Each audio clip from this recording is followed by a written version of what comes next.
അന്വശിക്ഷമിമം തസ്യാഹ ഉപദേശമരിന്ദമ ലോകാൻ അനുചരന്നേതാൻ ലോകതത്വവിവിത്സയാ വാസേ ബഹൂനാം കലഹോ ഭവേദ്വാർത്താദ്വയോരപി ഏക ഏവ ചരേത് തസ്മാത് കുമാര്യ ഇവ കങ്കണഃ. എത്ര ഭേഷായിട്ടാ കഥ പറയുന്നത്. നിങ്ങൾ ആരെങ്കിലും വിചാരിച്ചിട്ടുണ്ടാവുമോ എവിടുന്നാണ് നമുക്ക് തത്വം, മൂല്യം, സന്ദേശം, സിദ്ധാന്തം കിട്ടുന്നത്, ലഭിക്കുന്നത് എന്ന് പറയാൻ പറ്റില്ല. വാസേ ബഹൂനാം കലഹോ, കുറെ ആൾക്കാർ കൂടി ചേർന്നാൽ അവിടെ കലഹമില്ലാതെ പറ്റില്ല. വാസേ ബഹൂനാം കലഹോ, അനവധി ആൾക്കാർ കൂടിയാൽ അവിടെ കലഹം. ഈ കലഹം എന്ന് പറഞ്ഞാൽ നമുക്കൊരു പ്രമാണമുണ്ട്. കലഹം പറഞ്ഞാലേ ന്യായം പിറക്കൂന്ന്. കലഹം ഇല്ലെങ്കിൽ ന്യായം ഉണ്ടാവില്ല. ഏകപക്ഷമാണെങ്കിൽ എന്ത് ന്യായ? അപ്പോൾ കലഹം അവിടെ ഉണ്ടാകുന്നു. ഭവേദ് വാർത്താ ദ്വയോരവി, ദ്വയോരവി വാർത്താ ഭവേദ്, രണ്ടാൾ കൂടിയാലും കൂടി അവിടെ സംസാരം ഉണ്ടാവും. വാസേ ബഹൂനാം കലഹോ ഭവേദ് വാർത്താ ദ്വയോരവി, രണ്ടാൾ കൂടിയാലും കൂടി എന്തെങ്കിലും കുശു കുശു മുറുമുറു എന്ന് പറയും. അതുകൊണ്ട് ഞാൻ എന്ത് തീരുമാനിച്ചു? ഏകയേവ ചരേത് തസ്മാത്, തസ്മാത് ഏകഹ ഏവ ചരേത്, ഒറ്റയ്ക്കേ നടക്കുള്ളൂ എന്ന് തീരുമാനിച്ചു. ഏതുപോലെ? കുമാരിയ ഇവ കങ്കണഃ, ആ കുമാരിയുടെ കൈത്തണ്ടയിലുണ്ടായിരുന്ന ആ ഒറ്റ വിളയുണ്ടല്ലോ, ആ ഒറ്റ വിള പോലെ ഞാൻ ഒറ്റയാനായിട്ട് നടക്കാൻ തീരുമാനിച്ചു. അതുകൊണ്ട് എനിക്ക് കലഹമില്ല, അഭിപ്രായ വ്യത്യാസമില്ല, മുറുമുറുയില്ല. ഒരു രാജ്യം ഭരിച്ചുകൊണ്ടിരുന്നു. അവിടെ രണ്ട് സഹോദരന്മാർ, രാജാവിൻ്റെ പുത്രന്മാർ. അവർ രണ്ടുപേരും വളരെ സ്നേഹത്തോടു കൂടിയിരിക്കുക, വളരെ സ്നേഹത്തോടു കൂടി കഴിഞ്ഞുകൊണ്ടിരിക്കുക. അപ്പോൾ അയൽവക്കത്തെ രാജാക്കന്മാരെല്ലാവരും കൂടി തീരുമാനിച്ചു, നോക്കൂ, ഇത്ര മൈത്രിയോടുകൂടി അഭിപ്രായ വ്യത്യാസമില്ലാതെ കഴിഞ്ഞുകൂടുന്ന ഒരു രാജാവാണ്, ഇവിടെ എന്തെങ്കിലും ഒരു പിണക്കം ഉണ്ടാക്കി തീർക്കണം. അതിനെന്താ വഴി എന്ന് ചോദിച്ച ഒരാളെ ശട്ടം കെട്ടിയപ്പോൾ ആ ആൾ എന്ത് ചെയ്തു? ആ രണ്ടാൾ സഹോദരന്മാരുടെ ഇടയിൽ ഒരാളെ വിളിക്കും, ചെവിയുടെ അവിടെ പോയി എന്തൊക്കെയോ ചിലത് പറയും. അങ്ങനെ പോയി. പിന്നെയും രണ്ടാം ദിവസവും വന്നൊരു കുശു കുശു മുശു മുശു എന്ന് പറയും. എന്നാൽ ഇത് കേട്ട ആൾക്ക് എന്നോട് ഇങ്ങനെ വർത്തമാനം പറയരുതെന്ന് പറയാൻ അങ്ങോട്ട് തോന്നിയില്ല. സാധാരണ എന്തെങ്കിലും ഈ കുനിഷ്ടും കുശുമ്പും പറയുമ്പോൾ അത് ഇഷ്ടപ്പെടുന്നവരാ മനുഷ്യർ. ആദ്യം തന്നെ ഇയാൾ പറയണത് കുശുമ്പാണെന്ന് അറിഞ്ഞാൽ എന്നോട് കുശുമ്പ് പറയണ്ട, എന്തെങ്കിലും സംസാരിക്കാനുണ്ടെങ്കിൽ തുറന്ന സദസ്സിൽ വന്നിരുന്ന് സംസാരിക്കൂ, ഒറ്റയ്ക്ക് പറഞ്ഞാൽ ഞാൻ കേൾക്കില്ല എന്ന് പറഞ്ഞാൽ പോരെ. അത് പറയാൻ നമുക്ക് അറിയില്ല, ആ സംസ്കാരവും ഇല്ല, അത് പഠിപ്പ് കൊണ്ടുവരണ്ട. എന്തിനു പറയണു? ഈ കുശു കുശു എന്ന് പറഞ്ഞാൽ മറ്റേ സഹോദരന് തോന്നി തുടങ്ങി, ഇയാൾ എപ്പോൾ നോക്കിയാലും ഇങ്ങനെ വർത്തമാനം പറയുന്നത്, എന്നെക്കുറിച്ചിട്ടാണ് പറയണത്, അതന്നെയാണെന്നും പറഞ്ഞ് ആ രണ്ട് സഹോദരന്മാർ തമ്മിൽ ആ പിണങ്ങി. എന്താ ഞാൻ പറയാൻ കാരണം? ഭവേദ് വാർത്താ ദ്വയോരവി. വളരെ സൂക്ഷിച്ചോളൂ. അനവധി ആൾക്കാർ കൂടി ആ കലഹം, രണ്ടാൾ കൂടി ആ വർത്തമാനം. ഈ വർത്തമാനം നല്ല പോലെ മനസ്സിലാക്കണം. അപ്പോൾ ഏകയേവ ചരേത് തസ്മാത് കുമാര്യ ഇവ കങ്കണഃ, കുമാരിയുടെ കയ്യിലുള്ള ആ ഒറ്റ വള ഉണ്ടാവുന്നത് വരെ രണ്ടാമത്തെ വളയും കൂടി അഴിച്ചു വെച്ചപ്പോഴേ ശബ്ദമില്ലാതെ ആ പെൺകുട്ടിക്ക് നെല്ല് കുത്തി അരി ഉണ്ടാക്കി വന്നവർക്ക് വേണ്ടതുപോലെ വെച്ചു വിളമ്പാൻ സാധിച്ചുള്ളൂ. അതുപോലെ ഞാൻ മനസ്സിലാക്കി. ഈ അവധൂതൻ ഈ കുമാരിയുടെ കഥ എങ്ങനെ മനസ്സിലാക്കി എന്നുള്ളത് നിങ്ങളൊക്കെ ആലോചിച്ചോളൂ. വാസേ ബഹൂനാം കലഹോ ഭവേദ് വാർത്താദ്വയോരപി ഏകയേവ ചരേത് തസ്മാത് കുമാര്യ ഇവ കങ്കണഃ. ഇനി 21-ാമത്തതിലേക്കാണ് പോകുന്നത്. കുമാരീ ശരഗത് സർപ്പഃ. നിങ്ങളെല്ലാവരും വിചാരിക്കും നമ്മുടെ മനസ്സ് ആവലാതിപ്പെട്ടുകൊണ്ട് ചഞ്ചലമായി പ്രക്ഷുബ്ധമായി ഇരിക്കുക മാത്രമേ നമ്മുടെ മനസ്സിൻ്റെ പ്രകൃതമുള്ളൂ എന്ന്. അല്ല കേട്ടോ. എങ്ങനെ നമ്മുടെ മനസ്സ് പ്രക്ഷുബ്ധമാകുന്നുവോ അതേമാതിരി അതിന് പ്രശാന്തമാവാനുമുള്ള ശക്തിയും പൊട്ടൻഷ്യലും സാധ്യതയുമുണ്ട്. ഇതാണ് ഭൂമാനന്ദ സ്വാമിജിക്ക് തുറന്ന് ഘോഷിക്കാനുള്ളത്. നിങ്ങൾ നിങ്ങളുടെ മനസ്സിനെ കുറ്റം പറയാതെ ഇരിക്കണപ്പാ. ഒരിക്കലും നിങ്ങളുടെ മനസ്സിനെ കുറ്റം പറയരുത്. നമ്മുടെ മനസ്സൊരു നിധിയാണ്, അത് വലിയ ഒരു വിഭവമാണ്. ഒരൊറ്റ ആൾക്ക് നിങ്ങളുടെ മനസ്സിനെ തൊടാനോ നുഴഞ്ഞു കയറാനോ പറ്റില്ല. നിങ്ങൾ അനുവദിച്ചില്ലെങ്കിൽ നിങ്ങൾക്ക് മാത്രമേ അതിനെ സ്പർശിക്കാൻ പറ്റുള്ളൂ. അതിനെ കാണാനും കേൾക്കാനും വിലയിരുത്താനും നിങ്ങൾക്കേ പറ്റുള്ളൂ. അച്ഛനും അമ്മയും പെറ്റു വളർത്തി എന്ന് പറഞ്ഞിട്ട് കാര്യമില്ല. അവർക്ക് നിങ്ങളുടെ മനോമണ്ഡലത്തിൽ പ്രവേശമില്ല.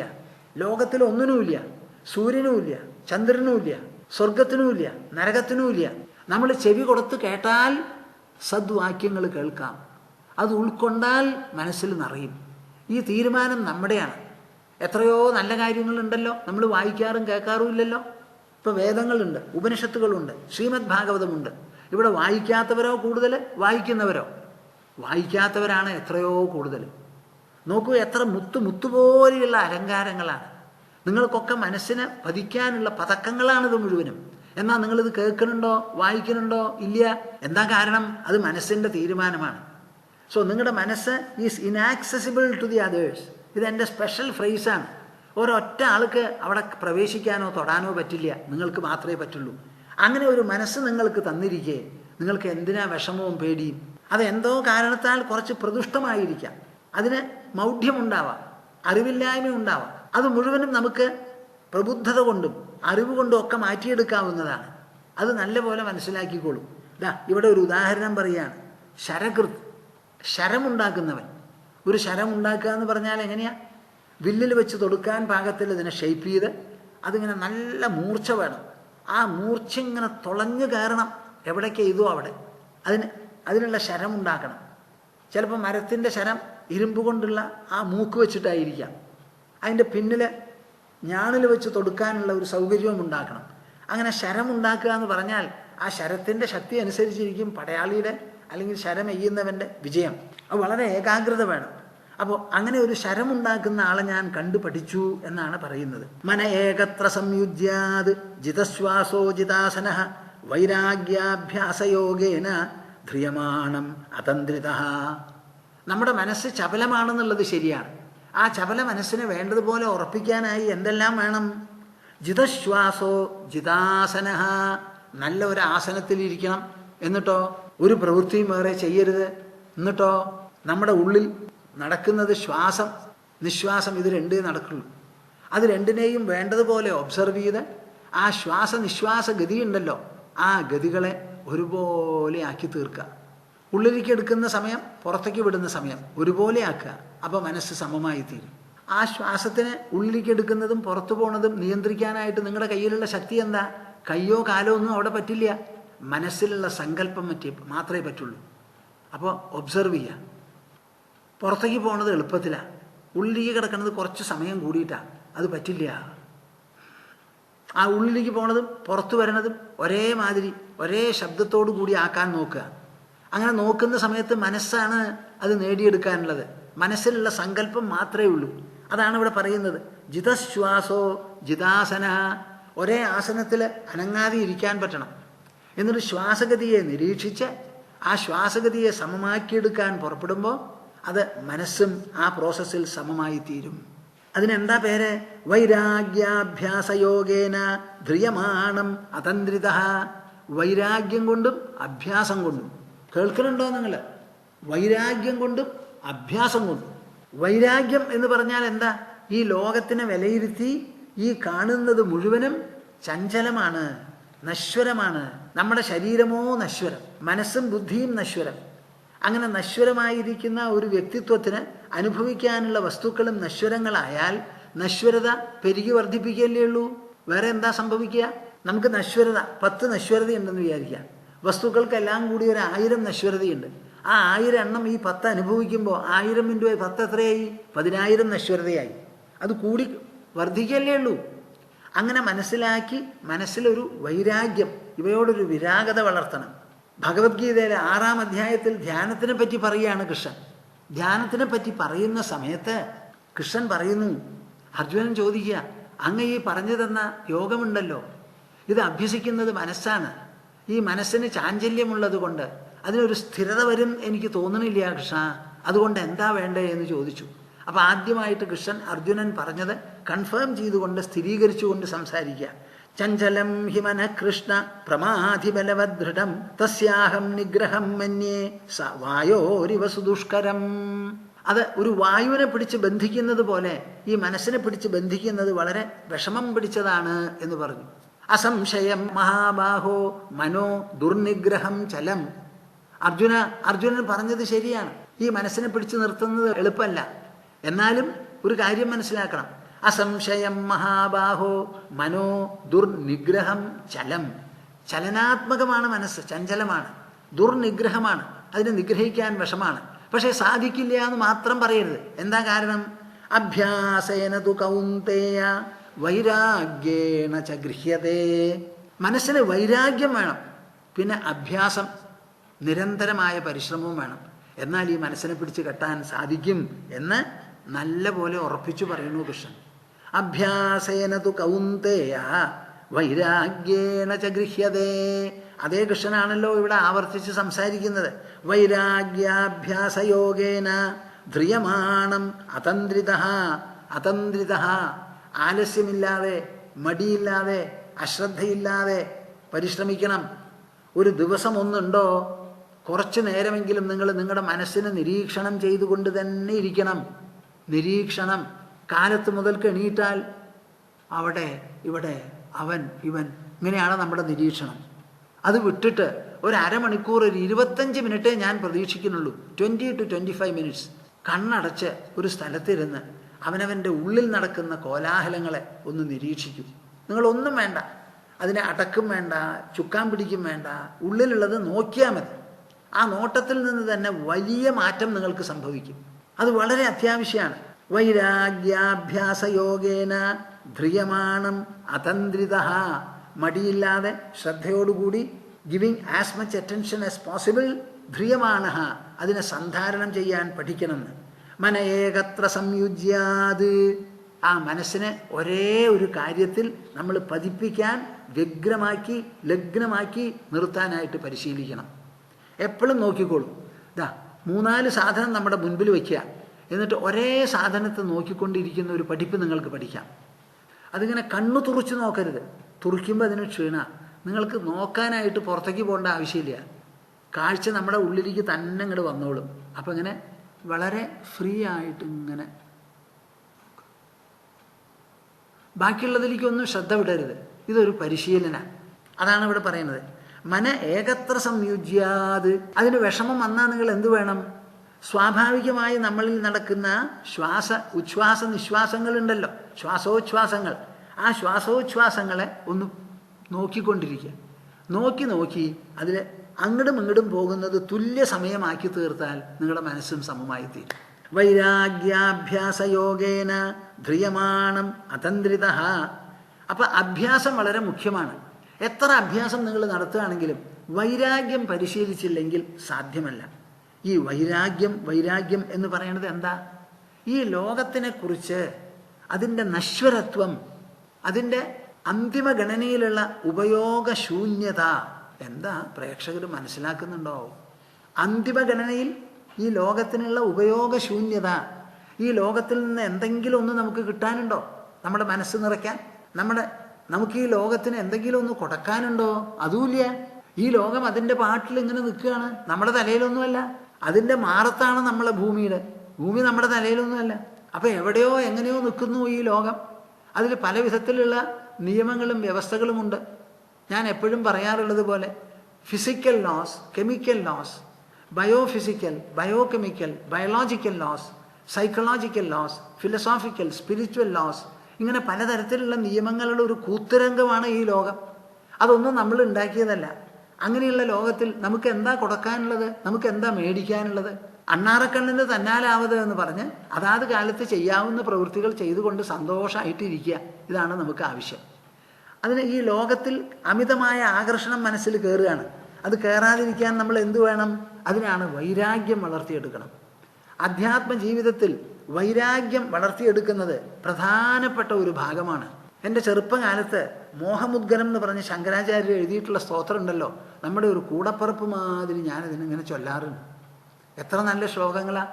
അത് തുടങ്ങുന്നത് ഇങ്ങനെയാണ്: ഭജ ഗോവിന്ദം ഭജ ഗോവിന്ദം ഭജ ഗോവിന്ദം മൂഢമതേ ഭജ ഗോപാലം ഭജ ഗോപാലം ഭജ ഗോപാലം മൂഢമതേ. ഇങ്ങനെയാണത് പോണത്. പക്ഷേ അതിൽ ഈ ലോകത്തിനെ കുറിച്ച് പല വിലമതിപ്പുകളും ശങ്കരാചാര്യർ നൽകിയിട്ടുണ്ട്. ധനത്തിനോട് നമ്മുടെ സമീപനം എന്താവണം, വീടിനോട് നമ്മുടെ സമീപനം എന്താവണം എന്നൊക്കെ പറഞ്ഞിട്ടുണ്ട്. അതിൽ 1-2 എണ്ണം എനിക്ക് ഓർമ്മ വരുന്നത് പറയാം. നളിനീദളഗത ജലമതി തരളം തദ്വജ്ജീവിതം അതിശയ ചപലം വിദ്ധി വ്യാധ്യഭിമാനഗ്രസ്തം ലോകം ശോകഹതം ച സമസ്തം. എത്ര തവണയാണ് ഞാൻ ഈ കുട്ടിക്കാലത്ത് ഈ ശ്ലോകം ചൊല്ലിയിട്ടുള്ളതെന്ന് അറിയോ നിങ്ങൾക്ക്? നളിനീദളഗത ജലമതി തരളം തദ്വജ്ജീവിതം അതിശയ ചപലം. ഒരു കുട്ടിക്ക് ഇത് ചൊല്ലാൻ തോന്നുമോ? നിങ്ങൾ ആലോചിച്ച് നോക്കൂ. ഈ ജീവിതം എന്ന് പറയുന്നത് അതിശയകരമാം വണ്ണം ചപലമാണെന്നാണ് പറയുന്നത്. ചപലം. ഞാനിപ്പോൾ എന്താ പറയുക നിങ്ങളോട്? മനസ്സിൽ ഓർമ്മ വന്നത് പറയാം. സ്വാമി ഇത് പറയേണ്ടിയിരുന്നില്ല എന്ന് ആരെങ്കിലും പറയുമോ എന്നാണ് എനിക്ക് അഭിപ്രായം. അങ്ങനെ പറയാൻ പാടില്ല. എന്തിനാ ഈ പറയുന്നത്? ഒരു സംഭവം നടക്കണു, ആ നടക്കുന്നത് നിങ്ങളൊക്കെ അറിഞ്ഞോളൂ. ഇത് കേൾക്കുമ്പോൾ എൻ്റെ മനസ്സിൽ എന്താ ഉണ്ടായത്? കുറ്റമല്ല തോന്നിയത്. ഈ ലോകത്തിൻ്റെ സ്വഭാവം ഇതാണല്ലോ എന്നാണ്. ഡൽഹിയിൽ സമ്പന്നരായിട്ടൊരു കൂട്ടർ, 2 പെൺകുട്ടികളും ഉണ്ട്, അച്ഛനും ഉണ്ട്, അമ്മയുണ്ട്. കുട്ടികൾ വളർന്നു കഴിഞ്ഞു. ആ കുടുംബം വളരെ സന്തോഷത്തോടു കൂടി കഴിഞ്ഞുകൊണ്ടിരുന്നതാണ് കുറേ കാലമായിട്ട്. ഒരു ദിവസം എന്തോ കാരണത്താൽ രാത്രി ഈ അച്ഛൻ ആ 2 പെൺകുട്ടികളോടും അപമര്യാദയായിട്ട് പെരുമാറി എന്ന് പറയുമ്പോൾ അറിയാമല്ലോ, അത് നല്ല കടുത്ത പെരുമാറ്റമായിരുന്നു. ഉടനെ അത് അറിയപ്പെട്ടു. അമ്മ അറിഞ്ഞു. വല്ലവിധവും അന്ന് രാത്രി കുട്ടികളെ രക്ഷിച്ച് എല്ലാം ശാന്തമായി കഴിച്ചുകൂട്ടി. പിറ്റേ ദിവസം ഒരു വാക്ക് പറയാതെ പെൺകുട്ടികളെയും കൂട്ടിക്കൊണ്ട് അമ്മയെ പോയി. എന്തു പറയണു നിങ്ങൾ? ലോകത്തിൽ പല വിധത്തിലുള്ള ബലാത്സംഗം വരെ പലതും നമ്മൾ കേൾക്കാറുണ്ട്. ഇങ്ങനെ ഒന്ന് കേൾക്കുമോ? തനിക്കുണ്ടായ കുട്ടി, തൻ്റെ അരക്കെട്ടിൽ നിന്ന് ജനിച്ചിട്ടുള്ള കുട്ടികൾ 2 പെൺകുട്ടികൾ, അത് ഒന്നല്ല, അമ്മയുണ്ട്. ആ കുട്ടികളുടെ കൂടെ എനിക്ക് കിടക്കണം എന്ന് പറഞ്ഞ് പിടിവാശി പിടിച്ച ഒരച്ഛൻ വല്ലവിധവും രാത്രി കഴിച്ചുകൂട്ടി പിറ്റേന്ന് കാലത്ത് ആ കുട്ടികളെയും കൂട്ടി ഒരമ്മ ഒരു വാക്ക് പറയാതെ പോവുക. നിങ്ങൾക്കിത് കേട്ടിട്ട് എന്താ തോന്നണേന്നറിയില്ല. എന്നാൽ ഭൂമാനന്ദ സ്വാമിജിയുടെ മനസ്സിൽ പല വിധത്തിലുള്ള സമ്മിശ്രമായിട്ടുള്ള വികാരങ്ങളാണ്. ഒരു ഭർത്താവ് മൂലമാണ് ഒരു സ്ത്രീക്ക് കുട്ടി ഉണ്ടാവുന്നത്. ആ കുട്ടികളെ ഭർത്താവിനെ കഴിച്ചേ കുട്ടികളെ പരിഗണിക്കാൻ പാടുള്ളൂ എന്നുള്ളത് ശാസ്ത്ര നിർബന്ധവും കൂടിയാണ്. ഇപ്പോൾ കുട്ടികൾ ക്രമത്തിലധികം തുള്ളിച്ചാടുമ്പോൾ പറയണം, അതെ നിങ്ങളൊരു കാര്യം മനസ്സിലാക്കണം, അച്ഛനെതിരായിട്ടുള്ള നടപടിയെടുക്കാൻ അമ്മ തയ്യാറാവില്ല. അച്ഛൻ തന്നിട്ടുള്ള കുട്ടികളാണ്, അച്ഛനെ കഴിച്ചിട്ടേ സ്ഥാനമുള്ളൂ മക്കൾക്ക്. ഇത് ഭാര്യയെ സംബന്ധിച്ച് ഭർത്താവും പറയേണ്ടതാണ്. നിങ്ങളുടെ അമ്മയെ കുറ്റം പറഞ്ഞുകൊണ്ട് നിങ്ങളൊരു കാര്യം എൻ്റെ അടുത്ത് നിന്ന് നേടിയെടുക്കാൻ നോക്കരുത് എന്ന് മക്കളോട് പറയേണ്ടതാണ് അച്ഛൻ. അപ്പം അങ്ങനെയുള്ള ഭർത്താവിനെ ആ കുട്ടികളെ പരിരക്ഷിക്കാൻ വേണ്ടി ഈ അമ്മ നിർബന്ധിതയാവുകയാണ്. ഒരു യാത്രവാക്ക് പോലും പറയാതെ കുട്ടികളെ കൂട്ടി വീട്ടിൽ നിന്ന് പുറത്തേക്ക് അങ്ങോട്ട് പോകേണ്ടി വന്നു എന്ന് പറഞ്ഞാൽ ഈ ലോകത്തിനെ പറ്റി നാം എന്തു പറയണം? എന്താണ് ആരുടെ മനസ്സിൽ എന്താണ് ഇവിടെ നുഴഞ്ഞ് കയറാതെ ഇരിക്കുക? ഇതിനെല്ലാറ്റിനും കൂടിയിട്ടുള്ള ഒരു ഇൻസുലേഷൻ, ഒരു സുരക്ഷ എവിടെയാണ്? ഏതെങ്കിലും ഇൻഷുറൻസ് പോളിസി എടുത്താൽ നമുക്ക് കിട്ടുമോ? എന്തെന്നാണ് നിങ്ങൾ വിചാരിക്കുന്നത്? എന്താണ് സ്ഥിതി എന്ന് ആലോചിച്ച് നോക്കൂ. എവിടെ പോയി ഈ കാര്യങ്ങൾ? ഇതെന്താ ഒരാളുടെ മനസ്സിൽ തോന്നുകയാണ്? മനുഷ്യത്വ ശരീരമാണ്. ആ അച്ഛനല്ലാത്തത് കൊണ്ടാണോ? അല്ല. അച്ഛനല്ലാത്തതാണെങ്കിലും വന്നൂല്ലോ ഇങ്ങനെ ഒരു പിശാച്. അതാണ് പറയണത്, സെക്സ് ഈസ് എ ബീസ്റ്റ്ലി ഇൻസ്റ്റിക്റ്റ്. അവിടെ ഒരു ന്യായവും ഒരു നിയമവും ഇല്ലാത്ര, അത് മൃഗീയമായിരിക്കുന്ന ഒരു പ്രേരണയാണെന്നാണ് പറയണത്. പക്ഷേ ഈ അമ്മ എന്ത് ചെയ്യും? കുട്ടികളെ രക്ഷിക്കണോ വേണ്ടയോ? അമ്മയ്ക്ക് കുട്ടികളെ ബാക്കിയുള്ളവരിൽ നിന്ന് രക്ഷിക്കാം, അച്ഛനിൽ നിന്ന് രക്ഷിക്കണമെന്ന് വന്നാലത്തെ സ്ഥിതി എവിടെ പോയി? സർവ്വതാളവും തെറ്റിയില്ലോ. ഞെട്ടിയറ്റാൽ കടക്കിൽ എന്ന് പറയും. എന്താ അതിനർത്ഥം? എന്തെങ്കിലും തോറ്റ അവസാനം കല്യാണം കഴിച്ചു കൊടുത്ത ഭർത്താവ് പോലും മിസ്ബിഹേവ് ചെയ്താൽ ഒരു പെൺകുട്ടി അച്ഛനമ്മമാരെയാണ് വന്നണയുക. ആ നിലയ്ക്ക് ഇപ്പോൾ അച്ഛൻ്റെ കയ്യിൽ നിന്നുള്ളൊരു പീഡനം വന്നു എന്ന് പറഞ്ഞ് അമ്മയ്ക്ക് കുട്ടികളെയും കൊണ്ട് പോകേണ്ടി വന്നാലോ? നിങ്ങളൊന്ന് ആലോചിച്ച് നോക്കൂ. നളിനീദളഗത ജലമതി തരളം തദ്വജ്ജീവിതം അതിശയ ചപലം. താമരയതൾ അങ്ങനെ പറന്ന് വട്ടത്തിൽ അങ്ങനെ തടാകത്തിൽ വളരും. ഒരു കാറ്റടിച്ചാൽ കുറച്ച് വെള്ളം ആ ഇലയുടെ മുകളിൽ വന്ന് പളങ്ക് പോലെ ഇങ്ങനെ ഉരുണ്ട് കിടക്കുക. അവിടെ ആ താമരയില അവിടെ അങ്ങനെ പൊന്തി കിടക്കുക. ഒരു ചെറിയ കാറ്റ് വന്ന ഹുഷ്, ആ വെള്ളം അങ്ങോട്ട് പൊന്തി അതിൻ്റെ മുകളിൽ വന്നപ്പോൾ ഉരുണ്ട് അങ്ങനെ കൂടി അവിടെ നിൽക്കും. വെള്ളം സ്വതവേ ഇങ്ങനെ പൊന്തി നിൽക്കാത്തതല്ലേ, അപ്പോൾ പൊന്തി നിൽക്കുമ്പോൾ അതിനൊരു ഉരുളിച്ച വരും. അത് ഒട്ടാത്തതായതുകൊണ്ടാണ് ഈ ഉരുളണത്. ഉരുളുമ്പോൾ കുറച്ച് ഒരു ഡെൻസിറ്റി അതിന്. സാധാരണ ഇപ്പോൾ ഇതുപോലെ ഇങ്ങനെ വെള്ളത്തിന് വയ്ക്കാൻ പറ്റില്ലല്ലോ, പക്ഷെ അങ്ങനെ ഒരു ഉരുളായിട്ട് അവിടെ നിൽക്കുക. ചെറുതും വലുതും ആവാം. ഇനി ഒരു കാറ്റടിച്ചാലോ അത് അതിൻ്റെ മുകളിൽ നിന്ന് ഉരുണ്ടങ്ങോട്ട് പോകും. ഇത് രണ്ടിനും തമ്മിൽ എത്ര സമയമുണ്ട് ആർക്ക് പറയാൻ പറ്റും? അതുപോലെയാണ് നമ്മുടെ ജീവിതം. നളിനീദളഗത ജലമതി തരളം. അപ്പോൾ ഒരു നളിനീ ദളത്തിൽ വന്നു കൂടുന്ന വെള്ളത്തിനെ പോലെയാണ് ഈ ജീവിതം. വാസ്തവത്തിൽ ഒരു ചപലമാണ്.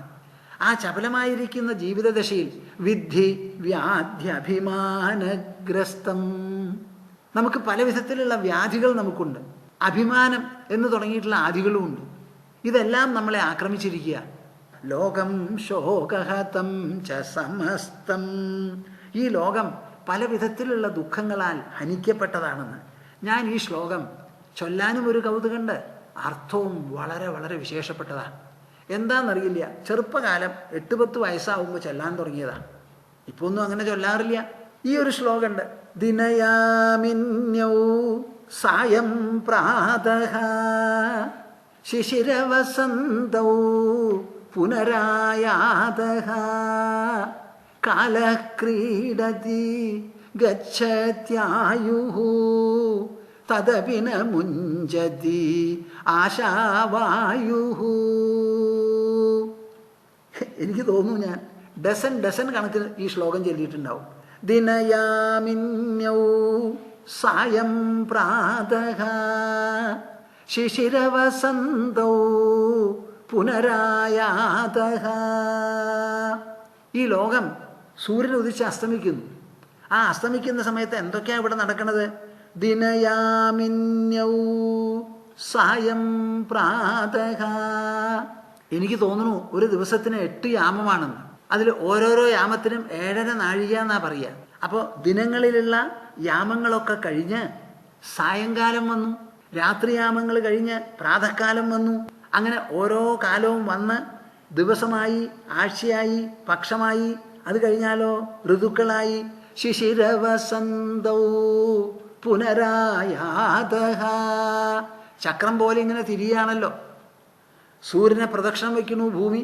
365 ദിവസമാണ് എടുക്കുന്നത്. അതിനെ 6 ഋതുക്കളായിട്ടാണ് അതിനെ വിഭജിച്ചിരിക്കുന്നത്. ആ ഋതുക്കൾ ഇങ്ങനെ മാറി മാറി വരും. അതിനൊക്കെ കാരണം എന്താ? ദിനയാമിന്യൗ സായം പ്രാതഃ ശിശിരവസന്തൗ പുനരായാതഃ. ഇങ്ങനെ കൊണ്ടുവന്ന് മാറി തരിക. ഇവിടെ ഇതൊരു കളിയാ. ആരുടെയാ കളി? കാലഃ ക്രീഡതി. കാലമാണ് ഇവിടെ കളിക്കുന്നത്.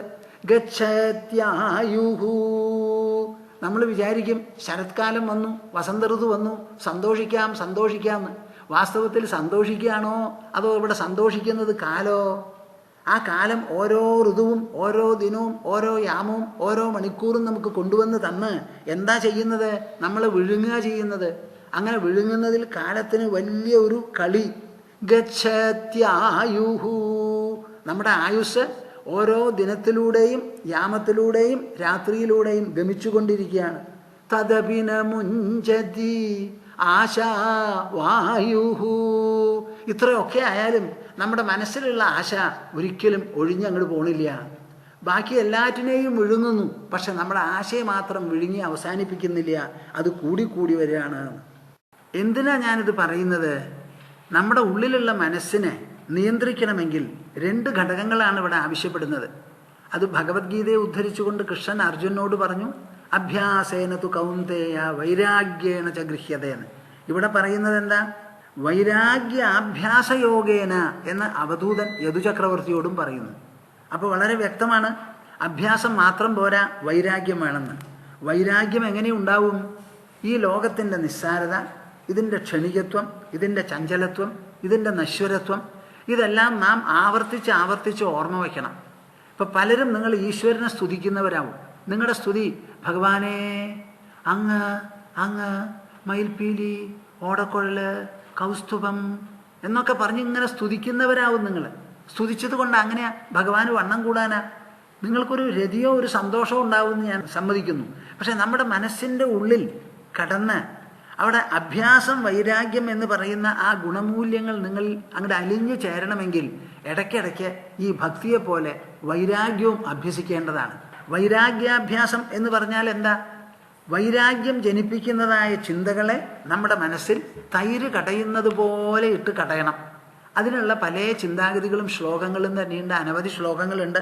ഒരെണ്ണം എൻ്റെ മനസ്സിൽ ഓർമ്മ വരുന്നത് ഞാൻ പറയാം. ഒരു പക്ഷേ ഇതിനു മുൻപും പറഞ്ഞിട്ടുണ്ടാവും, ഇനിയും പറയാം. ഇപ്പൊ തോന്നുന്നത് ആയുർനശ്യതി പശ്യതാം പ്രതിദിനം യാതിക്ഷയം യൗവനം പ്രത്യായാന്തി ഗതാഃ പുനർന ദിവസാഃ കാലോ ജഗദ്ഭക്ഷകഃ ലക്ഷ്മീസ്തോയതരംഗഭംഗചപല വിദ്യുച്ചലം ജീവിതം തസ്മാന്മാം ശരണാഗതം ശരണദ ത്വം രക്ഷ രക്ഷാധുനാ. ശങ്കരാചാര്യർ രചിച്ചിട്ടുള്ള ശിവാപരാധ ക്ഷമാപണ സ്തോത്രത്തിൽ നിന്നുള്ള ഒരു ശ്ലോകമാണിത്. എനിക്ക് ഒരാളെ ഇടയ്ക്കിടയ്ക്ക് എഴുതുന്നു, സ്വാമിജി ശിവനെ പറ്റി ഒന്നും പറയുന്നില്ലല്ലോ എന്ന്. ഞാൻ പറയുന്നത് ശ്രീമദ് ഭാഗവതം ഏകാദശ സ്കന്ധമാണ്. പ്രത്യേകിച്ചും അതിൽ വരുന്ന കാര്യങ്ങളല്ലേ ഞാൻ പറയുള്ളൂ. അതിൻ്റെ കൂട്ടത്തിൽ ഞാൻ ഇവിടെ മഹാവിഷ്ണു എന്ന് ഭാഗവതത്തിനെ പ്രതിനിധാനം ചെയ്തുകൊണ്ട് പറഞ്ഞാലും ഈ മഹാവിഷ്ണുവിനെ സംബന്ധിച്ച് പറയുന്നതൊക്കെ പരമശിവനെക്കുറിച്ചും നമുക്ക് പറയാവുന്നതാണ്, ദേവിയെക്കുറിച്ചും പറയാവുന്നതാണ്. ആ പേര് വിഷ്ണുവായി അല്ലെങ്കിൽ കൃഷ്ണനായി എന്ന് പറഞ്ഞതുകൊണ്ട് അത് വൈഷ്ണവം തന്നെയാണ്, ശൈവമല്ല എന്ന് നിങ്ങൾ ആരും വിചാരിക്കരുത്. ഇത് ഒരു ശിവാപരാധ ക്ഷമാപണ സ്തോത്രത്തിൽ നിന്നുള്ള ഒരു ശ്ലോകമാണ്. ആയുർനശ്യതി പശ്യതാം പ്രതിദിനം. ഈ ലോകത്തിൽ നമ്മൾ ജീവിക്കുമ്പോൾ എന്താ സംഭവിക്കുന്നത്? സാധാരണ നമ്മൾ വിചാരിക്കും വളരെ പ്രതീക്ഷകളും ആശകളും ഉദ്ദേശങ്ങളും ലക്ഷ്യങ്ങളും കണക്കുകൂട്ടലുകളും ലാഭനഷ്ടങ്ങൾ കമ്പയർ ചെയ്യലും ഒക്കെ നടക്കും. അതുകൂടാതെ ഈ ലോകത്തിൽ ജീവിക്കുമ്പോൾ ചില മൂല്യങ്ങളെപ്പറ്റി അടിസ്ഥാനപരമായി ഒന്ന് ചിന്തിച്ച് പരിഗണിക്കാം. അങ്ങനെ പരിഗണിച്ച് പറയുന്നതാണ് ആയുർ നശ്യതി പശ്യതാം. നമ്മൾ കണ്ടുകൊണ്ടിരിക്കെ ആയസ് നശിക്കുകയാണ് ചെയ്യുന്നത്. നിങ്ങൾ വിചാരിക്കും ഒരു കുട്ടിയുണ്ടായി 28ാമത്തെ ദിവസം പിറന്നാളാ, അത് കഴിഞ്ഞാലോ ആണ്ടപ്പിറന്നാൾ. നിങ്ങളുടെ വിചാരം കുട്ടി വളർന്നു, ശരിയാണ്, ശരീരം കൊണ്ട് വളർന്നു. ഒട്ടാകെയുള്ള ആയുസ്സിന് എന്താ സംഭവിക്കുന്നത്? വളർച്ചയോ അതോ ഒട്ടാകെയുള്ള ആയുസ്സിന് തേമാനോ? അപ്പം ആരെന്ത് പറഞ്ഞാലും ഇതും ഒരു ദൃഷ്ടിയാണ്, ഒരു പരിഗണനയാണ്. പശ്യതാം, കണ്ടുകൊണ്ടിരിക്കെ ആയുഹു, ആയസ് നശിക്കുന്നു. ദേഹം വളരുന്നില്ല എന്ന് പറയുന്നില്ല, ദേഹത്തിൻ്റെ വളർച്ച ആയസ്സിൻ്റെ ക്ഷയവുമാണ് എന്നേ പറയുന്നുള്ളൂ. പ്രതിദിനം ഓരോ ദിവസവും നടക്കുന്നത് ക്ഷയമാണ്. യാതിക്ഷയം യൗവനം. യൗവനം എന്ന് പറയുന്നത് ഒരു 21, 22, 23 വയസ്സുകൊണ്ടാണ് ഒരു ശരീരം യുവാവാവുന്നത്. അങ്ങനെ 10-25 കൊല്ലം കിട്ടിയിട്ടുള്ള യൗവനമുണ്ടല്ലോ, എത്ര കാലത്തേക്കാണ് നിൽക്കുക? മെഡിക്കൽ ശാസ്ത്രപ്രകാരം പരമാവധി 21 വയസ്സ് വരെ നമ്മുടെ ശരീരം വളരും. ആ വളർച്ച പൂർത്തിയായി കഴിഞ്ഞാൽ പിന്നെ ആ വളർച്ച അതേപടിക്ക് സ്റ്റേബിളായിട്ട് നിൽക്കുകയല്ല, ക്ഷയമാണ് സംഭവിക്കുന്നത്. യാതിക്ഷയം യൗവനം. യൗവനം ക്ഷയമാണ് സംഭവിച്ചുകൊണ്ടിരിക്കുന്നത് യൗവനത്തിന്. പ്രത്യായാന്തി ഗതാഃ പുനർന ദിവസാഃ. ഒരു ദിവസം കഴിഞ്ഞുപോയി, 10 ദിവസം കഴിഞ്ഞു പോയാൽ അത് രണ്ടാമത് പിന്നെ തിരിച്ചു വരില്ല എന്നുള്ളതൊരു തീർച്ചയാണ്. സമയത്തിന് എല്ലാറ്റിനെയും അകപ്പെടുത്തുന്ന ഒരു സ്വഭാവമാണ്. സമയം വിഴുങ്ങിയിട്ടുള്ളത് കാന്ന് പിന്നെ നമുക്ക് രണ്ടാമത് തരില്ല എന്നുള്ളതും തീർച്ചയാണ്. പ്രത്യായാന്തി ഗതാഃ പുനർന ദിവസാഃ കാലോ ജഗദ്ഭക്ഷകഃ. ഒരു പാമ്പ് ഒരു തവളയെ പിടിക്കുള്ളൂ, മലമ്പാമ്പ് ഒരു ജീവിയെ, ഒരു പക്ഷിയെ വരെ പിടിച്ചു എന്ന് വരാം. എന്നാൽ കാലമോ മഹാരാജാവ് മുതൽക്ക് ബ്രഹ്മാവ് മുതൽക്ക് ഒരു ചെറിയ പുൽക്കൊടി വരെ എന്തെല്ലാം സൃഷ്ടിമണ്ഡലത്തിലുണ്ടോ അതിനെ മുഴുവനും ഗ്രസിച്ച് വിഴുങ്ങിക്കൊണ്ടിരിക്കുക. കാലോ ജഗദ്ഭക്ഷകഃ. കാലത്തിന് ഇങ്ങനെ ഒരു ജഗത്തിനെ ഭക്ഷിക്കുന്ന സ്വഭാവമുണ്ടെന്ന് നിങ്ങൾ ആരെങ്കിലും സാധാരണ വിചാരിക്കുമോ? ആ കാവ്യ മനസ്സോടുകൂടി അതിനൊരു പരിഗണന നൽകി പറഞ്ഞ് മനസ്സിലാക്കി തരിക. അങ്ങനെ കാവ്യത്തോണ്ട് ആ കാവ്യ സൗന്ദര്യം, കാവ്യഭാവനയോടുകൂടി ഈ ആശയങ്ങൾ അങ്ങോട്ട് പറയുമ്പോൾ അത് ചൊല്ലാനും കേൾക്കാനും മനനം ചെയ്യാനും ഗ്രഹിക്കാനും ഉൾക്കൊള്ളാനും നമ്മുടെ വ്യക്തിത്വത്തിൽ അലിഞ്ഞു ചേരാനും ഒക്കെ വളരെ സഹായമായിരിക്കും. കാലോ ജഗദ്ഭക്ഷകഃ. അപ്പം എന്തൊക്കെയായി? ആയുർനശ്യതി പശ്യതാം പ്രതിദിനം യാതിക്ഷയം യൗവനം പ്രത്യായാന്തി ഗതാഃ പുനർന ദിവസാഃ കാലോ ജഗദ്ഭക്ഷകഃ. ഇനി ഇതിൽ നമുക്ക് എന്തെങ്കിലും സമ്പാദ്യമോ നേട്ടമോ ഉണ്ടെങ്കിലോ? ഐശ്വര്യം, ലക്ഷ്മീ സ്തോയതരംഗഭംഗചപല. എത്ര പണം ഉണ്ടെങ്കിലും അത് സമുദ്രത്തിൻ്റെ തിരമാലകൾ, ആ തിരമാലകളിലുള്ള കുമിളകൾ പോലെയേ ഉള്ളൂ. തരംഗഭംഗചപല വിദ്യുച്ചലം ജീവിതം. ആർക്ക് എപ്പോൾ വേണമെങ്കിൽ എന്ത് വേണമെങ്കിൽ സംഭവിക്കാം. അടുത്ത കാലത്ത് ആശ്രമത്തിൽ അത്ര വലിയ വയസ്സായിട്ടില്ല, മധ്യവയസ്സ് താണ്ടിയിട്ടേ ഉള്ളൂ, 2 പേര് വന്നു. അതിൽ സ്ത്രീയുടെ മുഖം വല്ലാതെ വിഷമിച്ചിരിക്കുക. എന്താ വിഷമം എന്ന് ചോദിച്ചു. അപ്പോൾ ഭർത്താവ് പറഞ്ഞു, 27 വയസ്സായ ഒരു കുട്ടി ഡൈനിങ് ഹാളിലിരുന്നു, എന്തോ വയറ്റിന് ഒരു വേദന ഉണ്ടെന്ന് പറഞ്ഞു. അച്ഛൻ പുറത്ത് പോയിരിക്കുക, വന്നിട്ട് ആസ്പത്രിയിൽ കൊണ്ടുപോകാമെന്ന് വിചാരിച്ചു. അങ്ങനെ വന്നു. അപ്പോഴേക്ക് അധികമായി കൊണ്ടുപോയി തൃശ്ശൂരിലെ ഹോസ്പിറ്റലിൽ. അവിടെ ചെന്ന് എന്തൊക്കെയോ അവർ ചികിത്സ നോക്കുമ്പോഴേക്കും ആള് പോയി കഴിഞ്ഞു. ആ സ്ത്രീ കരഞ്ഞുകൊണ്ടിരിക്കുക. അപ്പം ഞാൻ അവരോട് പറഞ്ഞു, അതെ, ലോകത്തിൽ നമ്മൾക്ക് ആരുമായിട്ടുള്ള ബന്ധം അതിൽ ആരെങ്കിലും ഒരാൾ പോകുന്നവരെയാണ്. നമ്മളാ പോയെന്ന് വെച്ചാൽ പിന്നെ അവർക്കാണ് വിഷമം, അവരാ പോയെന്ന് വെച്ചാൽ നമുക്കാണ് വിഷമം. നിങ്ങളതൊന്ന് മനസ്സിലാക്കോ. നമ്മളാരും കൊന്നിട്ട് പോയതല്ലല്ലോ. ഒരു കാലത്ത് ഒരു കുട്ടി ജനിച്ചു, നമ്മളെ കൊണ്ടാകാവുന്നിടത്തോളം വളർത്തി, ഒരു കാരണവും ഒന്നും പറയാതെ പെട്ടെന്ന് മരിച്ചുപോയി. ആ മരിച്ചു പോയത് കൊണ്ട് നമുക്ക് കൂടെ മരിക്കാൻ പറ്റില്ലല്ലോ. ആ കുട്ടിക്ക് പോലും അമ്മ ഇങ്ങനെ കരഞ്ഞിരിക്കുന്നത് ഇഷ്ടാവുമോ? അതുകൊണ്ട് നിങ്ങളൊരു കാര്യം വേണം, കുറച്ചൊരു തത്വജ്ഞാനവും ഒരു വിചാരവും ഒക്കെ നിങ്ങളുടെ മനസ്സിലുണ്ടാവണം. ആശ്രമത്തിൽ പോകുന്നതിന് മുമ്പ് ഒന്ന് ചിരിച്ച് ഒന്ന് ഉല്ലാസത്തോടു കൂടി വേണം പോവാൻ എന്ന് പറഞ്ഞ് എൻ്റെ സരളമായ ഒരു സഹജമായ രീതിയിൽ ഞാൻ സംസാരിച്ചു. അവർ പോകുന്നതിന് എല്ലാം കൂടി താമസിച്ചത് ഒരു 1.5 മണിക്കൂറോ 1 മണിക്കൂറോ ആണെങ്കിൽ ഒരു പകുതി സമയത്തോളം മുതൽക്ക് അവർ കുറേശ്ശെ ചിരിച്ചു. ഞാൻ പറഞ്ഞു, ഈ അടുത്ത തവണ വരുമ്പോൾ ഈ ദുഃഖത്തിൻ്റെ കനവും അതിൻ്റെ ദൂരവും കുറയ്ക്കാനായിട്ട് ഞാനൊരു വഴി പറഞ്ഞു തരാം. പക്ഷേ ഇന്ന് മുതൽക്ക് കുറച്ച് സമാധാനമായിട്ടിരിക്കുമോ നിങ്ങൾ ചോദിച്ചപ്പോൾ ഉറപ്പ് തന്നിട്ടാണ് പോയിരിക്കുന്നത്. എന്താ നിങ്ങൾ പറയുന്നത്? ലക്ഷ്മീ സ്തോയ തരംഗഭംഗ ചപല വിദ്യുച്ചലം ജീവിതം എന്ന് പറയുന്നത് ശരിയോ തെറ്റോ? മിന്നൽ പിണര് പോലെയാണ് നമ്മുടെ ജീവിതം എന്ന്. 27 വയസ്സായ ഒരു കുട്ടി മരിക്കേണ്ട ആവശ്യം എന്താപ്പാ? അതും ഹാർട്ടിനൊരു കേടുകൊണ്ട്. Heart cardiac arrest. എന്താത്? സൈലന്റ് ഹാർട്ട് അറ്റാക്ക് ആണെന്ന് പറഞ്ഞു അത്ര ഹോസ്പിറ്റലുകാർ. നമ്മളെങ്ങനെയാണ്, ഏത് ലോകത്തിലാണ് ജീവിക്കുന്നത്? ആർക്ക് വേണമെങ്കിൽ എപ്പോഴെങ്കിലും ഹാർട്ട് അറ്റാക്കും ക്യാൻസറും. അപ്പോൾ ഞാൻ പലപ്പോഴും cancer cancer cancer, heart heart heart ഇതന്നെയാണ് അപ്പോൾ കേൾക്കണത്. ഞങ്ങളുടെ ആശ്രമത്തിൽ പലരും വരുന്നുണ്ട്. എവിടെയാ? ചിത്ര മെഡിക്കൽസിലാണ് പോണത്. ഇന്ന ദിവസം ഡേറ്റ് തന്നിട്ടുണ്ട്. സ്വാമിജി, എന്തെങ്കിലും ഒരു സഹായം എനിക്ക് വേണം. എന്താ വേണ്ടേ? ആകാവുന്നത് തരൂ, നിങ്ങളുടെ കയ്യിൽ എന്തുണ്ട് ചോദിച്ച് നമ്മളെ കൊണ്ട് ആകാവുന്നത് കൊടുക്കും. 1000, 2000, 3000 എങ്ങനെയാണ് ശാസ്ത്ര? എന്താ നിങ്ങൾ ഈ പറയൂ? ഇത് എന്താ ഇത് കഥ? അപ്പം ഇത് എഴുതിയ കാലത്ത് ഇത്രയൊന്നുമില്ല, ഇപ്പോഴാണ് കൂടുതൽ. കാലോ ജഗദ്ഭക്ഷക ലക്ഷ്മീ സ്തോയ തരംഗഭംഗ ചപല വിദ്യുച്ചലം ജീവിതം. ഭഗവാനോട് നമുക്ക് പലതും പ്രാർത്ഥിക്കാം. നിങ്ങളൊക്കെ ഭഗവാനെ വർണ്ണിച്ചുകൊണ്ട് പ്രാർത്ഥിക്കുന്നവരാ. വർണ്ണിച്ചോളൂ. നമ്മൾ വർണ്ണിച്ചത് കൊണ്ട് ഭഗവാന് വണ്ണം കൂടുകയോ സൗന്ദര്യം കൂടുകയോ ചെയ്യില്ല. എനിക്ക് തോന്നണത് ആ വർണ്ണനയുടെ കൂടുതൽ ആ വർണ്ണനയേക്കാൾ കൂടുതൽ നിങ്ങൾ വേണ്ടത് ഈ ലോകത്തിൻ്റെ സ്വഭാവം സ്വയം ഉണരാനും ഉദ്ബോധിപ്പിക്കാനും പറ്റിയിട്ടുള്ള ഇങ്ങനെയുള്ള തത്വവിചാര നിർഭരമായിരിക്കുന്ന സ്തുതികളാണ് ചൊല്ലേണ്ടത്. ഈശ്വരനെ നാം ശരണം പ്രാപിക്കുന്നു. എന്തുകൊണ്ട് എന്നുള്ളത് നിങ്ങൾ മനസ്സിലാക്കണം. ഈശ്വരൻ്റെ അനുഗ്രഹം നാം തേടുന്നു.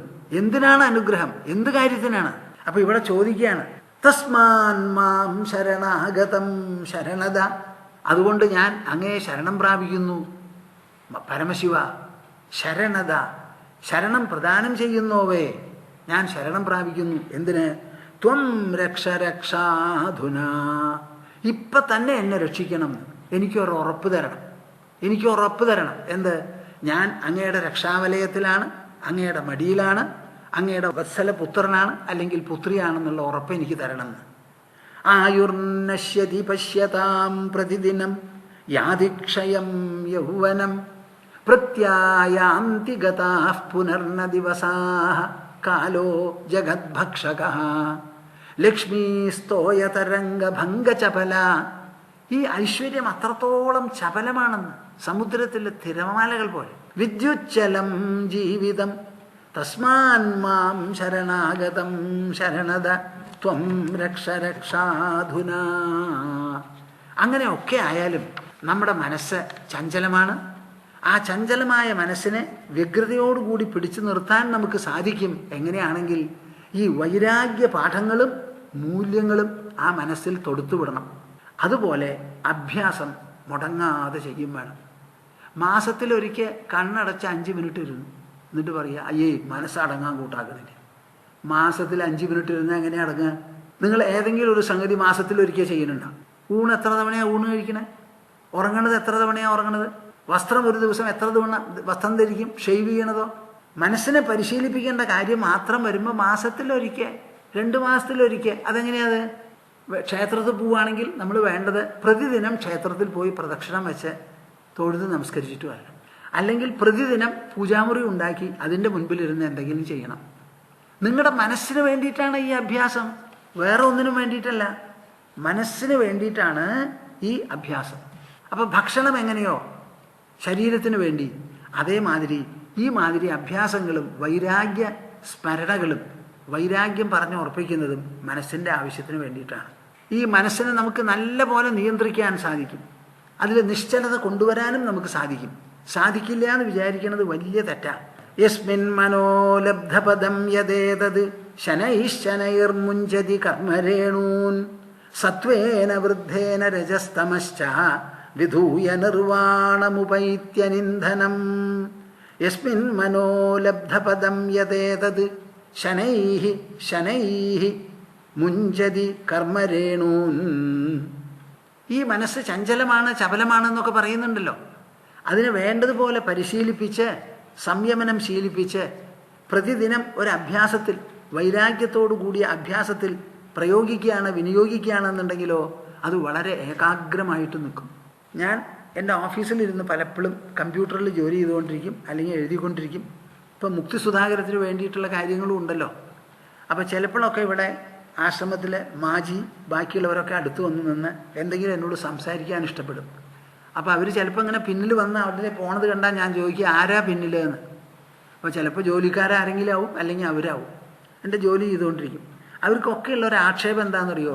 സ്വാമിജി ഞങ്ങൾ ആരെങ്കിലും വന്നാൽ ശ്രദ്ധിക്കണില്ല, പറയുകയാണെങ്കിൽ ഒന്നും ഇങ്ങോട്ട് തിരിഞ്ഞ് കേൾക്കും കൂടിയില്ല എന്ന്.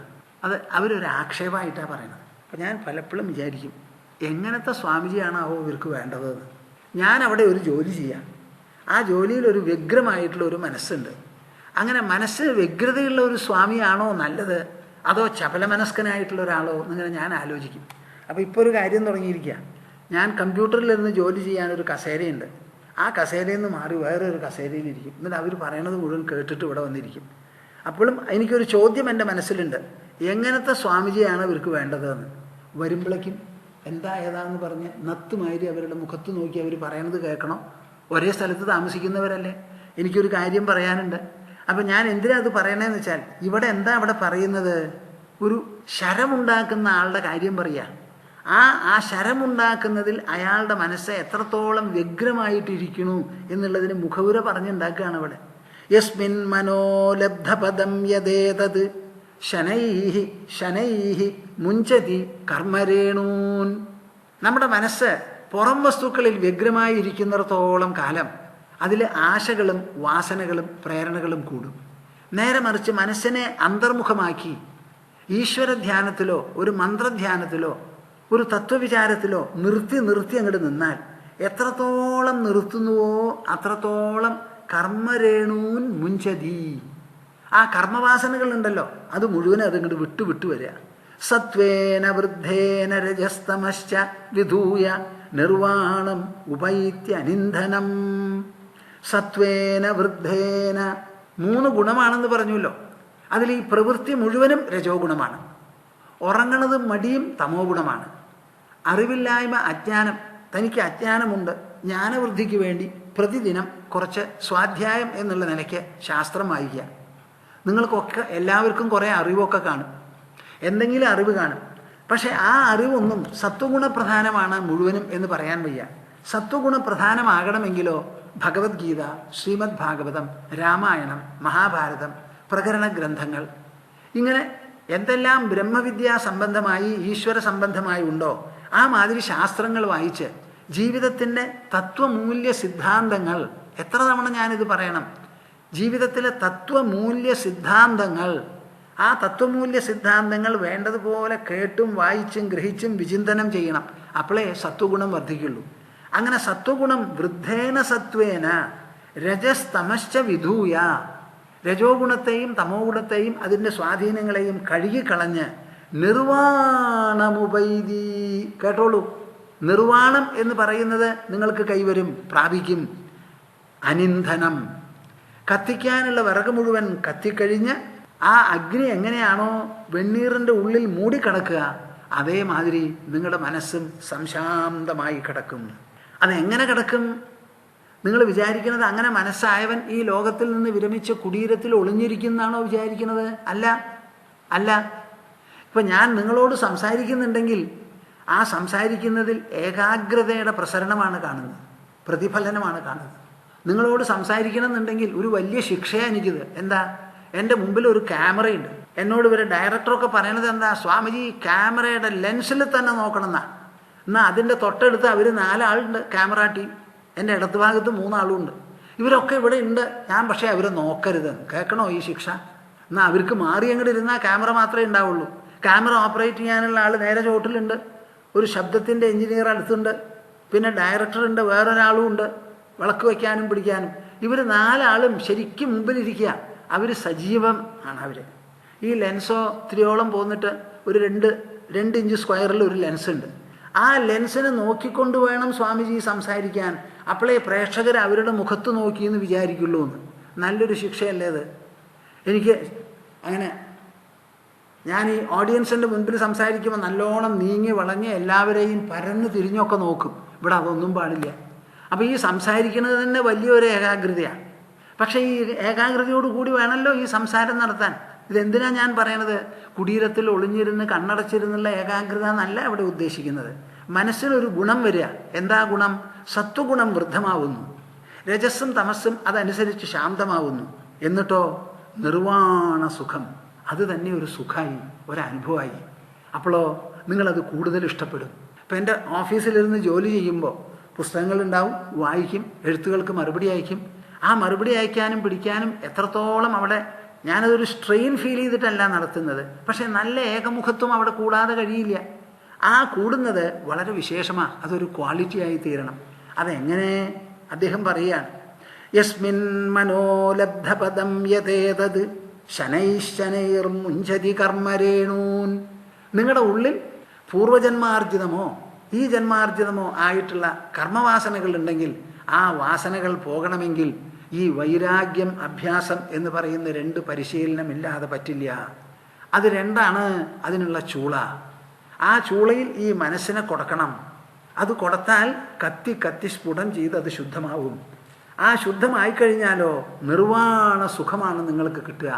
അപ്പോൾ ഒരിക്കലും നിങ്ങൾ പറയരുത് എന്ത് പ്രാപഞ്ചികന്മാർക്കും ഗൃഹസ്ഥന്മാർക്കും ഉള്ളതല്ല ഇതെന്ന്. ഒരിക്കലും പറയരുത്. നിങ്ങൾക്കാണ് ഇത് ആവശ്യമുള്ളവരാണ് ഇത് പരിശീലിക്കേണ്ടത്. അത് പരിശീലിച്ചാൽ എത്രത്തോളം ഫലപ്രദമാകും എന്നുള്ള ചോദ്യത്തിന് മറുപടി പറയുകയാണ്. തദൈവമാത്മന്യവരുദ്ധചിത്തോ ന വേദ കിഞ്ചിത് ബഹിരന്തരം വാ യഥേഷുകാരോ നൃപതിം വ്രജന്തം ഇഷൗഗതാത്മാ ന ദദർശ പാർശ്വേ. ശരമുണ്ടാക്കുന്ന ശരനിർമ്മാതാവിനെ കണ്ട് ഞാൻ പഠിച്ചത് എന്താ? തദൈവം ആത്മന്യവരുദ്ധചിത്തോ. ആ ശരമെടുത്തു, അത് ഷേപ്പ് ചെയ്തു, പിന്നിലൊരു ഇരിപ്പൊക്കെ ഉണ്ടാക്കി, മുൻപിലൊക്കെ ഇങ്ങനെ കൂർപ്പിച്ചു. ആ കൂർപ്പിക്കാൻ ഒരു കത്തി എടുത്തിട്ട് ഇങ്ങനെ കൂർപ്പിക്കുക. ഈ കൂർപ്പിക്കുന്ന സമയത്ത് എല്ലാ ഭാഗവും ഒരുപോലെ ഉരുളണം.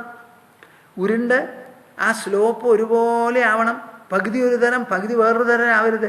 ആ പിശാങ്കത്തി എടുത്ത് ഇങ്ങനെ തേക്കുമ്പോൾ ഉളിയോ പിശാങ്കത്തിയോ അത് ഒരുപോലെ അപ്ലൈ ചെയ്യണം, പ്രയോഗിക്കണം. പ്രയോഗിച്ച് ഇങ്ങനെ ഈ വിരലുകൊണ്ട് ഇങ്ങനെ തിരിക്കണം. ഇതുകൊണ്ട് ഇങ്ങനെ തിരിച്ച് ഇങ്ങനെ കൊണ്ടുവരണമല്ലോ. അപ്പോൾ അതിന് നല്ലൊരു അറ്റൻഷൻ വേണം. സൂചിയിൽ നൂല് കോർക്കുന്നതിനേക്കാളും അറ്റൻഷൻ ഇവിടെ വേണം. ആ കത്തി നീങ്ങണത് കാണണം. നീങ്ങിക്കഴിച്ചത് ഒരുപോലെ മരം പോയിട്ടുണ്ടോ എന്നറിയണം. ഇതൊക്കെ നോക്കി അങ്ങനെ ചെയ്യുന്ന സമയത്ത് തദൈവമാത്മന്യ അവരുദ്ധചിത്തോ, ആ പ്രവൃത്തിയിൽ ചിത്തം അവരുദ്ധമായി പതിഞ്ഞങ്ങിടിരുന്നു. അതുകൊണ്ട് എന്തായി? നവേദ കിഞ്ചിത് ബഹിരന്തരം വാ. ഇതിനു മുമ്പ് ഞാൻ പറഞ്ഞു, വിദൂരത്തിൽ നിന്ന് ഒരു കാമി വീട്ടിൽ വന്ന് കാന്തയെ ആലിംഗനം ചെയ്തപ്പോൾ പുറത്തും അകത്തുള്ളത് അറിഞ്ഞില്ല. ഇവിടെ നോക്കൂ എന്താ പറയണതെന്ന്. നവേദ കിഞ്ചിത് ബഹിരന്തരം വാ. പുറന്നോ ഉള്ളെന്നോ മനസ്സിലായിട്ടില്ല. ആ കണ്ണ് മുഴുവൻ ഈ പ്രവൃത്തിയിൽ അങ്ങനെ കംപ്ലീറ്റ് ആയിട്ട് ലഗ്നമായിരിക്കുക. യഥേഷുകാരോ, ശരമുണ്ടാക്കുന്നവൻ്റെ പ്രവൃത്തിയാണെങ്കിൽ പറയണത് എല്ലാവർക്കും കാണാം, ഒളിച്ചിരുന്ന് ചെയ്യുന്ന പ്രവൃത്തിയല്ല. അങ്ങനെ ചെയ്തുകൊണ്ടിരിക്കുമ്പോൾ നൃപതിം വ്രജന്തം, അവിടെ രാജാവ് തന്നെ വരില്ലല്ലോ. രാജാവിൻ്റെ സിൽബന്ധികളും മന്ത്രിമാരും എല്ലാവരും കൂടി ഒരു പടയാ വന്നത്. അവർ വന്നങ്ങനെ അടുത്തെത്തി കഴിഞ്ഞു. ഈ മനുഷ്യനത് അറിയണില്ല. ഇഷൗ ഗതാത്മാ, തൻ്റെ കണ്ണും തൻ്റെ കയ്യും തൻ്റെ മനസ്സും ആ ശരത്തിൽ അങ്ങനെ പതിഞ്ഞിരിക്കുന്നത് കൊണ്ട് ന ദദർശ പാർശ്വേ, അവരടുത്ത് വന്ന് എത്തിയത് അറിഞ്ഞില്ല അത്രേ. നിങ്ങൾ കേൾക്കുന്നുണ്ടോ? മനസ്സിലാവുന്നുണ്ടോ നിങ്ങൾക്ക്? മനസ്സിൻ്റെ ഏകാഗ്രത എന്ന് പറഞ്ഞാൽ ഇതാണ് ഏകാഗ്രത. നിങ്ങളൊന്നും വിചാരിക്കരുത് കണ്ണടച്ച്. ഒരു പക്ഷേ അവിടെ ഏകാഗ്രമല്ല, മനസ്സ് ആലപാഞ്ഞ് നടക്കുന്നുണ്ടാവും. മനസ്സിൻ്റെ ഒരു ഗുണമാണത്. സത്വഗുണവൃദ്ധി എന്നാണ് ഇതിന് പേര്. ആ സത്വഗുണം വർദ്ധിക്കാൻ വേണ്ടിയിട്ടാണ് ശാസ്ത്രങ്ങൾ വായിക്കൂ, കേൾക്കൂ, ശ്രീമദ് ഭാഗവതം പുസ്തകം വായിക്കൂ, കേൾക്കൂ, പഠിക്കൂ, ഇതേമാതിരിയുള്ള സംഭാഷണങ്ങളോ തത്വപ്രവചനങ്ങളോ കേൾക്കൂ, അതിലുള്ള മൂല്യങ്ങളെക്കുറിച്ച് ഉദ്ബുദ്ധരാവൂ. ആ സംവാദം ഇടയ്ക്കിടയ്ക്ക് ഓർമ്മ വരട്ടെ.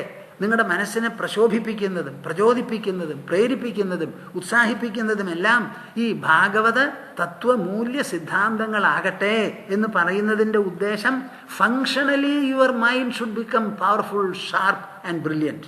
നിങ്ങളുടെ പ്രവർത്തനാത്മകമായിരിക്കുന്ന മനസ്സ് കൂടുതൽ കൂടുതൽ പ്രശോഭിക്കണം, കാര്യക്ഷമത വരണം. അതിന് കൂട്ടത്തിൽ സന്തോഷം വേണം, ഉത്സാഹം വേണം, ഉണർവ് വേണം, ഊക്ക് വേണം. അല്ലാതെ കിടന്നുറങ്ങാൻ വേണ്ടിയിട്ടല്ല ഈ അഭ്യാസങ്ങൾ, പ്രവർത്തനക്ഷമം അതാക്കാൻ വേണ്ടിയിട്ടാണ്. തദൈവമാത്മന്യവരുദ്ധചിത്തോ ന വേദ കിഞ്ചിത് ബഹിരന്തരം വാ യഥേഷുകാരോ നൃപതിം വ്രജന്തം ഇഷൗ ഗതാത്മാ ന ദദർശ പാർശ്വേ. ആ അവസാനത്തെ ലൈൻ എന്താ? ഇഷൗ ഗതാത്മാ. ഭാഷ അറിഞ്ഞാലേ നിങ്ങൾക്കിത് ഗ്രഹിക്കാൻ പറ്റുള്ളൂ. എന്ന് പറഞ്ഞാൽ നിങ്ങളൊക്കെ സംസ്കൃതം പഠിച്ച് വിദ്വാൻമാരും വിദുഷിമാരും ആവണമെന്ന് ഞാൻ പറയുന്നില്ല. ഇഷൗ ശരത്തിൽ, ഗതാത്മാ ഗതമായിരിക്കുന്ന മനസ്സോടുകൂടിയവർ. അപ്പം നിങ്ങൾ ചെയ്യുന്ന പ്രവൃത്തി എന്തായാലും ആ പ്രവൃത്തി അടക്കോടും ചിട്ടയോടും വൃത്തിയോടും വെടുപ്പോടും പൂർണ്ണ മനസ്സോടും കൂടി ചെയ്യണം. അത് നിങ്ങൾ വയ്ക്കുകയാണെങ്കിൽ വയ്ക്കുക, വിളമ്പുകയാണെങ്കിൽ വിളമ്പുക, കുളിക്കുകയാണെങ്കിൽ കുളിക്കുക, കുളിപ്പിക്കുകയാണെങ്കിൽ കുളിപ്പിക്കുക. എന്തായാലും അതിലാണ് ഈ മനസ്സ് പതിഞ്ഞിരിക്കേണ്ടത്. അതിന് ആവലാതിയില്ലാത്ത മനസ്സേ പറ്റുള്ളൂ, സത്വഗുണ പ്രശോഭിതമായിരിക്കുന്ന മനസ്സേ പറ്റുള്ളൂ. ഇനി ഞാൻ പഠിച്ച പാഠം എന്താ? കുമാരി ശരകൃത് സർപ്പ. സർപ്പത്തിൽ നിന്ന് പഠിച്ചിട്ടുണ്ട് ഒരു പാഠം. ഇതിനു മുമ്പ് പറഞ്ഞത് എന്താ? മലമ്പാമ്പിൽ നിന്ന് പഠിച്ചതാ. മലമ്പാമ്പ് അനങ്ങാതെ കിടക്കുന്ന ആളാ, ഞാനോ അനങ്ങാതെ കിടക്കുന്ന ആളല്ല. അപ്പം എനിക്ക് അനക്കമുണ്ട്, സഞ്ചാരമുണ്ട്, ഈ ലോകത്തിൽ സഞ്ചരിക്കുകയാണ് ഞാൻ.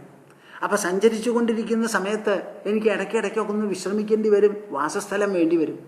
അപ്പം ആ വാസസ്ഥലത്തിന് എന്താ ചെയ്യുക? അതിന് സർപ്പമാണ് എനിക്ക് പ്രമാണം. സാധാരണ സർപ്പം എന്ന് പറയുമ്പോൾ പടറുള്ള സർപ്പം, അതിനെ കണ്ട ഉടനെ പലരും കൊല്ലാനാ പോവുക. ഈ സർപ്പത്തിന് എന്തിനാ കൊല്ലണത്? എന്താ ആവശ്യം? അത് അതിൻ്റെ പാട്ടിൽ ജീവിക്കണു, നമ്മുടെ വീട്ടിലേക്കൊന്നും നുഴഞ്ഞു കയറണില്ല, അവർക്ക് നമ്മൾക്കുമായിട്ട് ഒരു ബന്ധമില്ല. അവരെര പിടിക്കുന്നത് എന്തോ സാധനങ്ങൾ, അവരവരുടെ പാട്ടിൽ ജീവിച്ചോളും. അതിൽ വിഷമുള്ളതും വിഷമില്ലാത്തതും കടിക്കുന്നതും കടിക്കാത്തതും ഒക്കെ ഉണ്ട്. ആരും നമ്മുടെ മേക്കെട്ട് കയറില്ല. എന്നാലും അതിനെ കണ്ടാൽ കൊല്ലണം എന്നുള്ളൊരു വിചാര മനുഷ്യന്. എനിക്ക് തോന്നുന്നു അത് ആവശ്യമില്ല. ഏത് പാമ്പിനെയും ചവിട്ടിയാലേ അത് കടിക്കുള്ളൂ, അല്ലെങ്കിൽ പ്രസവിച്ച് കിടക്കുന്ന സമയത്ത് അടുത്ത് പോയാൽ കോപിക്കുന്നുണ്ടാവില്ല. അപ്പോൾ ഇവിടെ സർപ്പത്തിനെ കണ്ടൊരു പാഠം പഠിച്ചു എന്ന് പറയാം. ലോകത്തിലെ ഓരോ വസ്തുവും നല്ലതും ചീത്തയും ഓതിത്തരും. പൊട്ട മനുഷ്യർക്ക് ചീത്ത ഓതിത്തരും, നല്ല മനുഷ്യർക്ക് നല്ലത് ഓതിത്തരും. അപ്പോൾ വാസ്തവത്തിൽ ഒന്നിനെ കണ്ട് പാഠം പഠിക്കുക എന്ന് പറഞ്ഞാൽ പഠിക്കുന്നവൻ്റെ മനസ്സെ ആശ്രയിച്ചാണ് ആ പാഠം ഇരിക്കുക. ഇവിടെ നോക്കൂ, ആ സർപ്പത്തിനെ കണ്ട് പഠിച്ചത് എന്താണ്? ഏകചാര്യനികേതസ്യാത് അപ്രമത്തോ ഗുഹാശയ അലക്ഷ്യമാണ ആചാരൈഹി മുനിരേകോ അല്പഭാഷണ. ഇതാണ് ഞാൻ പഠിച്ചത്. ഏകചാരി അനികേതസ്യാത്, എന്ത് തന്നെ വന്നാലും ശരി, എനിക്കൊരു പാർപ്പിടം വേണം, വിശ്രമസ്ഥാനം വേണം, വാസസ്ഥലം വേണം എന്നുണ്ടെങ്കിലും ഞാൻ പാടുപെട്ട് ഒരു വീടുണ്ടാക്കാൻ പോണില്ല. വീടുണ്ടാക്കിയാൽ എന്ത് വേണം? സന്യാസി പൂച്ചയെ വളർത്തിയ മാതിരിയോ? അതിന് പോണ്ട. അപ്പോൾ വീടില്ലാതെ പിന്നെ നമുക്ക് കഴിഞ്ഞുകൂടാൻ പറ്റുമോ എന്ന് ചോദിച്ചാൽ പറ്റും. ഏകചാരി അനികേതസ്യാത്, ഒറ്റയ്ക്കാണ് ഞാൻ സഞ്ചരിക്കുന്നത്. അപ്പോൾ എനിക്ക് മാത്രമല്ലേ വാസസ്ഥലം വേണ്ടൂ? എവിടെ വേണമെങ്കിലും അവിടെ കിടക്കാമല്ലോ. ഞാനൊരു പുരുഷനാണ്, ഒരു അവധൂതനാണ്. ഞാൻ എവിടെ കിടന്നാലും തനിക്ക് പറ്റാത്ത സ്ഥലത്ത് ചെന്ന് കിടന്നു. ഇപ്പം നിങ്ങളൊക്കെ ഓരോ യാത്രയ്ക്ക് പോകുമ്പോൾ ഹോട്ടലിൽ ബുക്ക് ചെയ്യുമ്പോൾ ഏത് ഹോട്ടലാണ്? 5 സ്റ്റാർ ഉണ്ട്, 3 സ്റ്റാർ ഉണ്ട്, നോ സ്റ്റാർ ഉണ്ട്. അത് നിങ്ങൾക്ക് പറ്റിയതൊക്കെയാണ് ബുക്ക് ചെയ്യേണ്ടത്. അവധൂതൻ അങ്ങനെ നോക്കേണ്ടതില്ല. മരത്തിൻ്റെ തണലിൽ കിടക്കാം, വഴിയമ്പലത്തിൽ കിടക്കാം, ഫുട്പാത്തിൽ കിടക്കാം, എന്ത് വേണമെങ്കിൽ ചെയ്യുന്നതിന് വിരോധമില്ല അദ്ദേഹത്തിന്. അപ്പോൾ ഏകചാരി, കൂട്ടത്തിൽ ആളുണ്ടെങ്കിലോ ബുദ്ധിമുട്ടായി. ഇപ്പോൾ ഭാര്യയും കുട്ടികളും ഒക്കെ ആയിട്ടാണ് പോണേന്നുണ്ടെങ്കിൽ ആ സ്വാതന്ത്ര്യം ഇല്ല. അപ്പോൾ ഒറ്റയ്ക്ക് നടക്കുന്നു. അനികേത, എനിക്ക് എൻ്റേതായ ഒരു പാർപ്പിടമില്ല. എന്നാലോ അപ്രമത്ത, ആ വെറി, ആൻസൈറ്റി ഇല്ലല്ലോ. അതുകൊണ്ട് എപ്പോൾ നോക്കിയാലും എനിക്ക് പൂർണ്ണമാണ് ശ്രദ്ധ. ഞാൻ സശ്രദ്ധന. എൻ്റെ ശ്രദ്ധ കേന്ദ്രീകരണം ഒരിക്കലും പോകുന്നില്ല. ഗുഹാശയ, ഇടയ്ക്ക് ഞാൻ ഗുഹകളിൽ വസിക്കും. ഗുഹയോ ഞാൻ ഉണ്ടാക്കിയതല്ല, അത് പർവ്വതത്തിൽ സ്വയം പ്രകൃതി ഉണ്ടാക്കുന്നതാണ്. അതിന് വാതിലില്ല. ഈ ഗുഹയ്ക്ക് വാതിലും വേണ്ട കേട്ടോ. നല്ല ഗുഹകൾ നിങ്ങൾ കണ്ടിട്ടുണ്ടോ എന്നറിയില്ല. അതിങ്ങനെ വലിയ പാറക്കെട്ടിൻ്റെ ഉള്ളിൽ, പാറക്കെട്ട് എന്ന് പറഞ്ഞാൽ വെറും മണ്ണിൽ ഗുഹ ഉണ്ടാവില്ല, മണ്ണ് ഇടിഞ്ഞു വീഴുമല്ലോ. ഈ പൊത്തുകളാണല്ലോ ഗുഹ. അപ്പം അതിൽ ചില കല്ലുകളുണ്ട്. ആ കല്ലുകളെ നമുക്ക് ഉളി കൊണ്ട് അടർത്തി എടുക്കാനൊക്കെ പറ്റും. അങ്ങനെ പലരും ഗുഹയുണ്ടാക്കുന്ന ചില സന്യാസിമാരും ഉണ്ട്. ഭൂതനാഥ് കേവ്സ് എന്ന് പറഞ്ഞിട്ടൊരു സ്ഥലമുണ്ട് ഋഷികേശിൻ്റെ അടുത്ത്. അവിടെ പോയപ്പോൾ അവിടെ ഒരു ടാറ്റ്വാലെ എന്ന് പറഞ്ഞൊരു സ്വാമി, അദ്ദേഹത്തിൻ്റെ ജീവിതം മുഴുവനും അങ്ങൊരു ഗുഹയുണ്ടാക്കുകയായിരുന്നു. അപ്പോൾ ഈ ഗുഹകൾ മുഴുവനും പർവ്വതം സ്വയം ഉണ്ടാക്കിയതാണെന്ന് വിചാരിക്കരുത്. മനുഷ്യഹസ്തങ്ങൾ അവരും ഉണ്ടാക്കിയിട്ടുണ്ട്. നിങ്ങൾ വീടുണ്ടാക്കുന്നതുമായി സന്യാസിമാർ ഗുഹയുണ്ടാക്കണം. നിങ്ങളുടെ വീട് നിങ്ങൾക്ക് മാത്രമല്ല, നിങ്ങളുടെ കാലശേഷം കുട്ടികൾക്കും ഉപയോഗിക്കും അത്. അതേമാതിരി അവരുടെ കാലശേഷം വേറെ ആൾക്കാർ വന്നു. ചിലപ്പോൾ അവർ ഉള്ളപ്പോൾ തന്നെ 2, 3, 4, 10 ഒക്കെ ഉണ്ടാക്കുന്നവരുണ്ട്. അങ്ങനെ അടർത്തി ആ കല്ലെടുക്കുക. അപ്പോൾ ആ ഗുഹയുടെ ഉള്ളിലേക്ക് അങ്ങോട്ട് കുറച്ച് പോയാൽ, മുമ്പ് മാത്രമേ തുറന്നിട്ടുണ്ടാവുള്ളൂ, അത് ഒരു 5-6 അടി ഉള്ളിലേക്ക് പോയാൽ എത്ര തണുപ്പിലും അവിടെ തണുപ്പ് പ്രവേശിക്കില്ല. എന്താ കാരണം? നിങ്ങളുടെ തന്നെ ശ്വാസം ആ ചെറിയ ഒരു ഇടുക്കത്തിൽ പുറത്തേക്ക് വിട്ട് ശരീരത്തിൻ്റെ ചൂടും ശ്വാസവും കൂടി നമുക്ക് വേണ്ടത്ര ചൂടായി. ജനാലയൊന്നും ഉണ്ടാവില്ല, ഒരു ദ്വാരേ ഉണ്ടാവുള്ളൂ. അപ്പോൾ അങ്ങനെയുള്ള ഗുഹകളുണ്ട്. ആ ഗുഹയിൽ ചെന്ന് ഞാൻ കഴിച്ചു കൂട്ടും. അലക്ഷ്യമാണ, ഇവിടെ വാസ്തവത്തിൽ പ്രചാരവും പബ്ലിസിറ്റിയൊന്നുമല്ല ആവശ്യം. അലക്ഷ്യമാണ, എന്നെ കാണുമ്പോൾ പെട്ടെന്ന് മനസ്സിലാകരുത്. മനസ്സിലാക്കേണ്ടവർ മനസ്സിലാക്കിയാൽ മതി. യദുചക്രവർത്തി വന്നു, അദ്ദേഹത്തിൻ്റെ യോഗ്യത മനസ്സിലാക്കി, നമസ്കരിച്ചു. എന്നിട്ട് എന്താ എങ്ങനെയാണാവോ ആ ഉൾപ്രഭാവം ഒന്ന് പറഞ്ഞ് മനസ്സിലാക്കി തരാമോ എന്ന് ചോദിച്ചു. ഞാൻ ശരി എന്ന് പറഞ്ഞപ്പോൾ സംസാരിക്കുകയാണ്. എത്രയോ ആൾക്കാർ എന്നെ കണ്ട്, പിങ്കളെ കണ്ടിട്ട് അങ്ങോട്ട് പോകാതെ പോയ മാതിരി പലരും പോകുന്നവരുമുണ്ട്. അനവധി ആൾക്കാർ എന്നെ ഗവനിക്കാതെ പോകുന്നവരാണ്. അങ്ങേപ്പോലെ വളരെ അപൂർവമേ ഉള്ളൂ. എന്താ കാരണം? ഞാനൊരു പ്രസംഗകനാണ്, ഞാനൊരു പ്രവക്താവാണ്, എൻ്റെ ഉള്ളിൽ വലിയൊരു ധനമുണ്ട്, എല്ലാവർക്കും വിതരണം ചെയ്യാൻ സാധിക്കും. അങ്ങനെ വിതരണം ചെയ്യുന്നതിൽ എനിക്ക് പിശുക്കില്ല, ചെയ്താൽ വർദ്ധിക്കുകയുള്ളൂ. വ്യയേ കൃതേ വർദ്ധതയേവ നിത്യം വിദ്യാധനം സർവധനാത് പ്രധാനം എന്നാണല്ലോ പ്രമാണം. ബാക്കിയുള്ള മുതലൊക്കെ ചെലവ് ചെയ്താൽ കുറയും, കുന്നായാലും എടുത്താൽ കുണ്ടാവും. വിദ്യ മാത്രം കൊടുക്കുന്നതോറും കൊടുക്കുന്നവന് വർദ്ധിച്ചാൽ വരിക അത്. അങ്ങനെ അലക്ഷ്യമാണ്. കൊടുക്കാനുള്ളതെന്നൊന്നും ഞാൻ പറയാറുമില്ല. അങ്ങനെ ഒരു പ്രസിദ്ധിയും എനിക്കില്ല. ഞാൻ ഇങ്ങനെ നടക്കുകയുള്ളൂ. ആചാരൈഹി, എൻ്റെ ആചാരങ്ങൾ മുഴുവൻ പെട്ടെന്ന് എന്നെ തിരിച്ചറിയാൻ പറ്റരുത് എന്നുള്ള നിലയ്ക്കിലുള്ള ആചാരങ്ങളാണ് എനിക്ക്. മുനിഹി ഏകോ അല്പഭാഷണ, ഞാൻ ഒരു മുനിയാണ്, മൗനശീലനാണ്, സമാധി പരിശീലിക്കുന്നവനാണ്. ഏകഹ, ഒറ്റയാനാണ്. അല്പഭാഷണ, ചുരുക്കമേ സംസാരിക്കാറുള്ളൂ. കേൾക്കുന്നുണ്ടോ? ഒരു മനുഷ്യൻ്റെ യോഗ്യതയാണ് ഈ പറയുന്നത്. ഏകചാര്യനികേതസ്യാത് അപ്രമത്തോ ഗുഹാശയ അലക്ഷ്യമാണ് ആചാരൈഹി മുനിരേകോ അല്പഭാഷണ. അങ്ങനെയുള്ള എനിക്ക് കഴിഞ്ഞുകൂടാൻ ആവശ്യം വരുമ്പോൾ എന്തെങ്കിലും പാർപ്പിടം കിട്ടില്ലേ എന്ന് ചോദിച്ചാൽ കിട്ടും. ബാക്കിയുള്ളവരുണ്ടാക്കിയതാ, ഞാൻ ഉണ്ടാക്കിയതല്ല. ഗൃഹാരംഭോ അതിദുഃഖായ വിഫലശ്ച അധ്രുവാത്മനഃ സർപ്പഃ പരകൃതം വേശ്മ പ്രവിശ്യ സുഖമേധതേ. സർപ്പമുണ്ടല്ലോ, സർപ്പത്തിൻ്റെ ഉദാഹരണം വെച്ചുകൊണ്ട് പറയുകയാണ്. ആ സർപ്പം എവിടെയാണ് താമസിക്കുക? എലിപ്പൊത്തുകളിൽ. എലി ഉണ്ടാക്കിയ പൊത്തുകളിലാണ് സർപ്പത്തിൻ്റെ താമസം. സർപ്പത്തിന് സ്വയം പൊത്തുണ്ടാക്കാൻ സാധിക്കില്ല. ഓരോ മൃഗങ്ങൾക്ക് ഓരോ കഴിവുമുണ്ട്, അതേപോലെ ഓരോ കഴിവ് കേടുമുണ്ട്. സർപ്പത്തിന് ഒരിക്കലും സ്വന്തമായിട്ടുള്ള ഒരു പൊത്തുണ്ടാക്കാൻ അതിന് പറ്റില്ല. അതിങ്ങനെ നടക്കും. ഏതൊക്കെ പൊത്തുകളുണ്ടോ, പൊത്തുണ്ടാക്കാനായിട്ടുണ്ട് ഒരു വർക്കുണ്ട്. അതാണ് എലി പെരിച്ചാഴി എന്ന് പറയുന്നത്. അവർ പൊത്തുകാരാ. അപ്പോൾ എലി ഉണ്ടാക്കിയിട്ടുള്ള പൊത്തിൽ നുഴഞ്ഞങ്ങോട്ട് കയറും. ഈ പാമ്പ് പോയാലോ പിന്നെ അവിടെ എലി വരൂല്ല. എലി പാമ്പ് പിടിക്കുന്നതാണല്ലോ. അപ്പോൾ ഗൃഹാരംഭോ അതിദുഃഖായ. എന്താ ഗൃഹത്തിന് വേണ്ടി പുറപ്പെടാത്തേ ചോദിച്ചാൽ വളരെ ദുഃഖ, പൊല്ലാപ്പാണ്, അതിന് പോണ്ട. ഗൃഹാരംഭോ അതിദുഃഖായ, ഏറ്റവും വലിയ ദുഃഖത്തിന് കാരണമാണ് ഗൃഹാരംഭം. വിഫലശ്ച അധ്രുവാത്മനഃ, അങ്ങനെ ഒരു ഗൃഹം ഉണ്ടാക്കിയാൽ അത് വാസ്തവത്തിൽ ഒരു സഫലമാണെന്ന് വിചാരിക്കരുത്. അധ്രുവാത്മനഃ, ആർക്കിരിക്കാന്? നശ്വരമായിട്ടുള്ള ഈ ദേഹത്തിന്. നശ്വരം എന്ന് പറഞ്ഞാലോ നശിച്ചുകൊണ്ടിരിക്കുന്നത്, എപ്പോൾ വേണമെങ്കിൽ പോകാം എന്നുള്ളത്. അങ്ങനെയുള്ള ഒരു ശരീരത്തിന് വേണ്ടി ഒരു ഗൃഹമുണ്ടാക്കാൻ ഞാൻ പുറപ്പെടുന്നില്ല. എൻ്റെ ഉള്ളിലുള്ള ജീവനാണെങ്കിലോ ഓൾറെഡി ഒരു ഗൃഹമുണ്ട്, അതാണ് ദേഹം. അപ്പോൾ പ്രകൃതി വളരെ സുന്ദരമായിട്ടുള്ള ഒരു ദേഹം ഉണ്ടാക്കിയിരിക്കുന്നു. ആർക്കിരിക്കാൻ? ജീവനിരിക്കാൻ. ആ ദേഹത്തിലിരിക്കാനാണ് നമ്മളൊരു വീടിനെ അന്വേഷിക്കുന്നത്. ഞാൻ എന്തായാലും അതിന് പുറപ്പെടുന്നില്ല. അതുകൊണ്ട് എന്ത് ചെയ്തു? ഗുഹാശയനായി കഴിഞ്ഞുകൂടും.